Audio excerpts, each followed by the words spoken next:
Hey all, today I'll be giving you a full rundown on everything you need to know about the Aegis Esports Team League, including team breakdowns and my personal power rankings. Let's start with the basics. Teams of 3 with 1 sub will compete each Friday starting this week. 2 teams will go head to head and play a Riot Luck best of 3 of BO3s, with players each taking on one opponent from the other side. Then there's a second set of the same thing, and finally, the last set each night is a single BO3 co-piloted by the entire team. So during the regular season, each player plays in 3 matches each week, 2 solo sets and 1 collab set.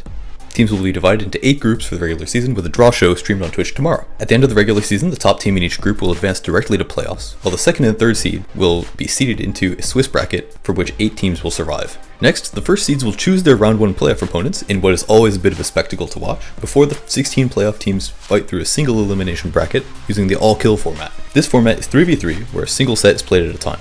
The loser gets eliminated and the winner stays on to take on another challenger until one team suffers 3 defeats. This format allows single players to sweep entire teams, so teams who limped into playoffs off the back of one player are still going to be threats. All in all, there are 3 formats used: solo BO3s, collab BO3s for the regular season, and all kill for the playoffs. There's $3,000 of prize money up for grabs, and while the tournament is open to anyone to participate, the majority of teams are comprised of top level competitive players who take the tournament very seriously. With that said, let's take a look at the teams. AT has seasonal champion Elder Senior, as well as Maitri, a 2-time seasonal topper with one of the highest rise win rates in the world.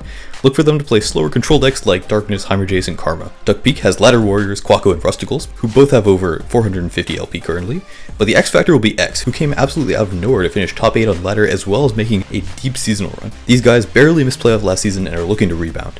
Wombats are looking to be one of the favorites to win the whole league. Seku has spent a lot of time on rank 1, Shadox literally 3-0 solo swept a team in Aegis finals, thanks for the carry by the way.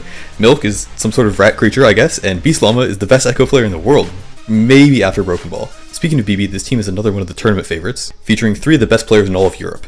All 3 of these guys are extremely accomplished competitive veterans, and they are very much in contention to take it all. Mastering Runeterra are serial chokers who always manage to have a fearsome roster but flub out in playoffs. After 3 seasons of Aegis, their best finish is top 8. But this season, they've retooled their team, adding World's top 16 player and IMO the second best America's player, Tank, seasonal champ Prodigy, and Santa, who's an absolute beast. Top 8 would be an underperformance from this squad. Red Pup are last season's champions and the consensus favorites coming into this season. All eyes are on RPG to see if they really are cooking something special or if they're just getting carried by Floppy. Gouda returns from last season's winning roster, but the player to watch is Beneja, who put up insane individual numbers in previous seasons playing for Wombats. The Showstoppers are a new team this season and a very exciting one. Haneke was my teammate last season, and I can confirm firsthand, this guy has the power to make the most psycho lines work out. And Asia de Pro is criminally underrated and one of the best players in the United States. Church of Targon are previous Aegis champs, who knocked my team out in top 4 that season, rest in peace, but had an uncharacteristically bad performance last season. Grandpa Roji had the best Worlds performance of any Americas player using his signature Malphite Talia. The deck is even better in the post-rotation meta, so expect lots of respect bans towards it. MNXT and Skathis are the players to watch though, since their individual level varies a lot. All 4 of these guys can throw down with the best of them. Now it's up to them to prove their last season with a fluke. Speaking of anomalies, Targon Valley's star player Stolen Conch is famous in competitive LOR for playing the wonkiest decks and still doing well.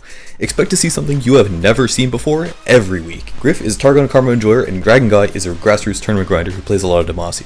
Hot Pink Cuties are captained by Lunaya, a pre-debut LOR VTuber who has like 4 accounts that I all thought were different people, along with Ballfire, who might literally be the last person on Earth still playing Pirate Aggro, and Kasai, who plays the other bilge deck that kills you on turn 4.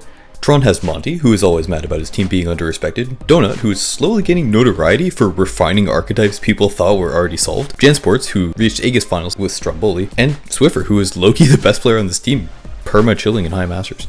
Void Netta, who used to be called OTK, are a LATAM squad that's been together for super long. Kamilari and Void are absolute OG grassroots grinders that I've been playing against for years now, and Fernet's Panthverus is a pocket pick to watch out for. The main pirates are led by Spids, who's one of the best players in Oceania, and also my favorite LOR YouTuber. Pocket picks to watch for from this team are Rome's Anyjin and Spids' Akshan Demacia, neither of which are meta, but I would be surprised if that stopped them from playing Comfort. Team Space Poggers has 2 players I'm excited to watch, in Mathonical and Filthy Gamerweeb. Mathonical was an elo Helibit playing with Simon the past few seasons, so it'll be interesting to see how he can shine in a new team. And FGW is one of the most successful seasonal players in the Americas, and also happened to just top cut the Open. Smooth Swallowist seems to have left the team that bears his name, but the Castaways this season I think are going to surprise a lot of people, not least of which because the Yang Zerad is here to carry. This team plays fairly standard laps with a healthy dose of Leona. Lunatic Fringe gets slightly better every go around and made waves last season by nearly knocking Bass Pro Shops out of playoffs. Then there's Crowstorm, which has 3 newcomers to competitive, with Lucky Boy being their sole Masters player. Raven is also the architect behind Noximus tournaments. They play mostly meta decks with an emphasis on Ashe, Leona, and Karma. Dusk Peddlers has a perennial high LP master, Grey Merchant, who plays a lot of Leona and Demacia, Dravander, who plays Seraphine and Karma type stuff, and Dusk, who plays stuff like Deep and Malphite. Krug Crew returns from last season, and the player to watch here is Pixelit on Noxus Leona. Team Keg Gaming, Always Be Gaming, and Big Fish Gaming have brought 11 teams between them, and they are going to just have to make their peace with the fact that I am going to skip over all of them and get to my team, which is Bass Pro Shops. To analyze our team, you're going to need to know the attitudes of fish and women towards the 4 of us, which I have helpfully provided in this mesh. Anyways, here's my tier list. Good luck this season and expect more content coming Q3 2024.